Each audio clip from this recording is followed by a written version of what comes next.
So I'm Natalie Gardner, and we are the Green Sentinels. There's 4 of us in a team.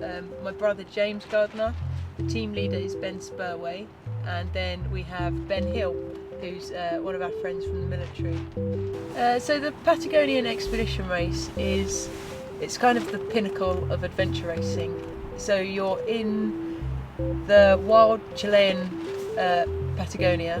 It's about 600 miles over 10 days, mostly trekking with your pack. There's some sea kayaking, mountain biking, river crossings, a bit of rope work, a bit of ascending and traversing, and to get to certain checkpoints along the way and get yourself to the finish line along with your team.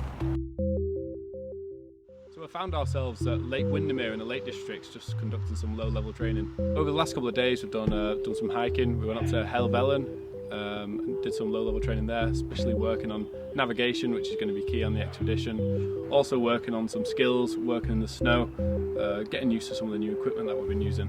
So we've been working on our kayaking. We've managed to get on the waters today, practicing some capsize drills and just some teamwork in the boats. Well, we've been massively overwhelmed by the amount of support we've had, considering this is our first Patagonian expedition race. So on the trekking phase, the first thing is Paramo, giving us a huge amount of support by supplying us the Paramo Velas smocks and the Velas trousers, as well as importantly underwear, which after 10 days is going to be quite important. We've been trying that out on the hill the last couple of days, and that's really stood up to the conditions we've thrown at it. Next, 6 Move Designs have given us the backpack system. They produce lightweight ultra marathon bags, and they've again been really good to carry the kit that we'll be taking with us. On the nutrition front, we have tent meals and High Five, and that provides us with a really comprehensive nutritional plan. Moving on to the kayaking section, friends of mine down at Sea Kayaking Cornwall, who specialise in expedition kayaking, have given us a lot of support, guidance, advice on the kind of equipment we're going to need. They've lent us kayaks for training, which is what we're doing out here today. Celtic Paddles have been really generous and supplied us with carbon composite paddles and also our split safety paddles as well. And we're working with Lomo Dry Suits, who supplied us dry suits and buoyancy aids for the race. Going on to mountain bikes, the final section, Colin at Comrie Mountain Bikes, a friend of my brother's up in Scotland, has been it's just fantastic in being so patient with us as we worked out what kind of bikes we need for the race, and is supplying us bikes for this race but also onto future trips we have lined up. Considering I am the youngest, I don't have as much experience as everyone else, but from what I've done with the team, I do think that because our aim is to accomplish and complete the race, not to win it, I think we should be able to achieve our goal.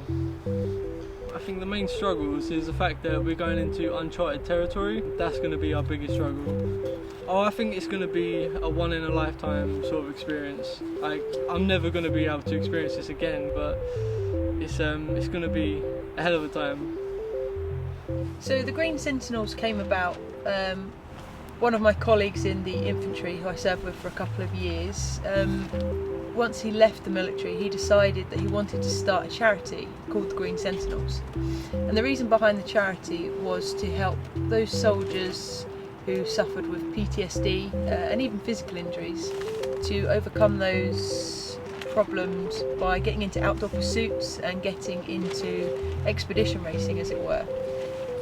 So he started the charity and asked myself to join him. Unfortunately, when we started to get the team together, Stephen himself was struck down by PTSD. He needed to take time out of the team to go and get some rehab and a bit of time to himself to recover.